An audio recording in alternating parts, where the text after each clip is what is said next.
तकबीर तशरीक कब वाजिब होती है और कब से कब तक इसका पढ़ना वाजिब है, मैं आप हज़रात को बतलाता हूँ।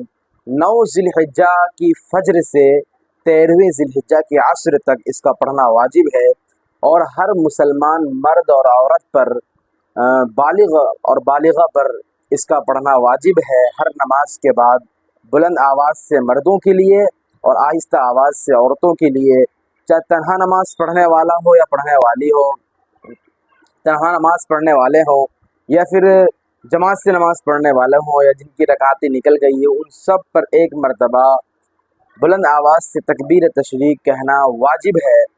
और दूसरी बात यह है कि ये तकबीर तशरीक हर मुसलमान पर वाजिब है, सिर्फ ये नहीं कि जो नमाज़ पढ़ने वाले उन पर वाजिब है। तो इससे ये बात मालूम होती है कि हर मुसलमान पर नमाज फ़र्ज़ है, ज़ाहिर सी बात है, लेकिन अब वो नहीं पढ़ते हैं नमाज तो उनकी गलती है।